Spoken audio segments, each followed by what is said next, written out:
What's up, everybody, and welcome back to episode 20 of my MUT 16 series.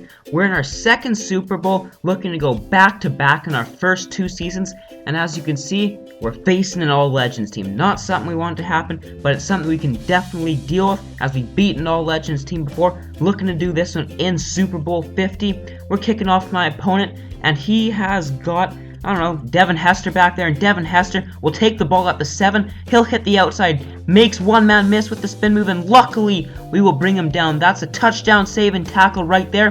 But on 2nd and 6, already near midfield, because that kick return gets the pitch out, and he will hit this outside there with Terrell Davis all the way down to my 41. 3rd and 1, handing it off, and we stuff that. Read it perfectly with DeAndre Levy, bringing them up to a 4th and 2. We were trying to get set up. I had the feeling the pitch was coming. We could not do it in time, and that's a huge 4th down conversion, keeping the drive alive down to my 23.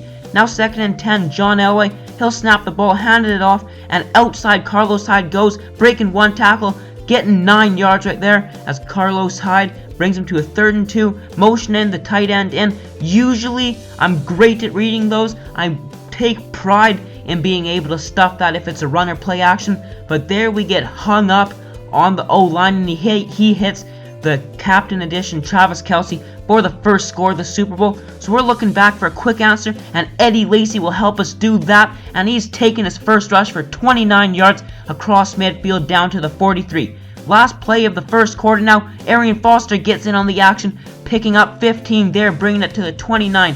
Now faced with a 3rd and 5, blitz is coming, we're going to dump it off to the drag route, and T.Y. Hilton will be a yard short of the first down. We'll give my opponent a taste of his own medicine, going with the pitch play, and Dre Archer, nobody's catching him, waltzing into the end zone for the first touchdown for us, tying this ballgame back up at 7-7. Now at the 2-minute warning, first play after, deep routes are covered, so he's going to dump it off to TD, and Terrell Davis will bring this one to exactly midfield. Minute 55 left. We were looking for the pitch play. Great drag route there, and great read by my opponent, hitting Kelce and picking up 10. 1st and 10. He's got back in the backfield, handing it off to Terrell Davis, and Terrell Davis will get shut down, going nowhere there. He has got 7 rushes for 47 yards, so having himself a day. 3rd and 7. The angle route is covered, and it gets knocked away, bringing up a 4th down. And this was a huge play in the game. He's gone 5 wide here with John Elway in the backfield, making a couple audibles, wanting to get good play. He's dropping back, the pancake block at front. He's just going to throw it up into double coverage, and somehow Jeremy Maclin over Antonio Cromartie and Reggie Nelson comes down with it at the 3. We would have held him to a turnover on downs.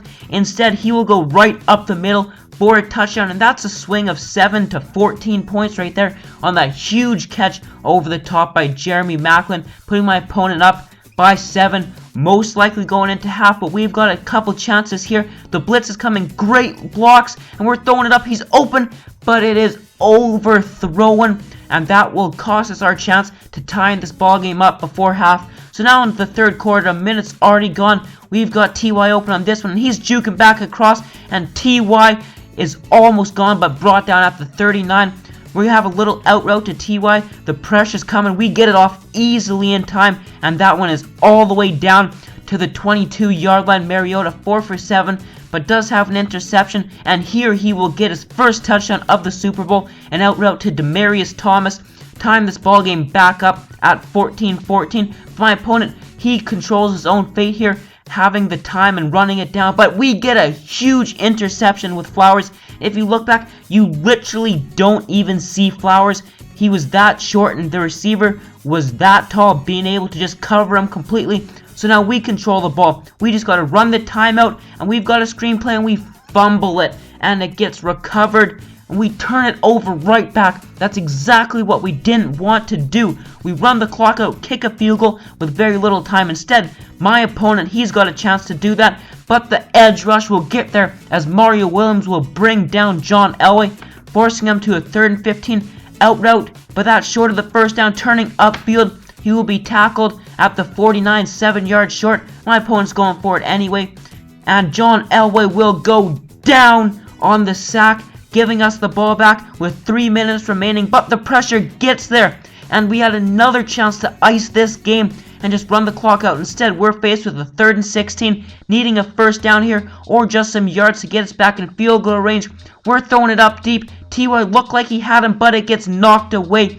Great play by the corner there, forcing us to punt the ball. We did pin him on a 7, however, but a quick little out route to Travis Kelce will get him the yards back that he needs to give him some breathing room to the 16. We stopped him for a loss of 2, now a 3rd and 4. The pressure almost gets there, and he hits the out route to Travis Kelce again. We keep him in bounds, so the clock just keeps on running. Down to a minute now on the 28 with a 1st and 10, handing it off, and the run defense up the middle was terrible, as Terrell Davis will walk into the end zone. We don't want to stop him. We want as much time as possible to go down and tie this up, as we have 45 seconds, 1st and 10. This is very unconventional running the ball, but if we're able to pick up 15 yards there, we'll take it. Going right back to the run play up the middle, and this time it will only pick up 8. That is all we need as we call a timeout almost near midfield. 2nd and 10 with only 15 seconds and 1 timeout, and we've got our tight end Jason Witten, and the sure-handed Witten drops the ball as he takes the hit from the safety. So this play decides our season here. We're throwing it to Witten, it gets knocked away, and that all but seals our fate as we lose the opportunity to go back-to-back, taking this tough loss as we controlled our fate to win this game. We got a huge turnover with the interception by Flowers. We go down there, run the clock out, kick a field goal or score a touchdown with a minute and a half left. It's tough to come back from. And then even when we turn it back over, we stop them on 4th down. We beat ourselves in this game, just not scoring when we have the chance and not running the clock out. Props to my opponent, they'll play a hell of a game in this one. So I hope you guys enjoyed this video. Unable to go back to back, but I got the next season coming up quick, season 3. So please leave a like and subscribe for more content. Peace.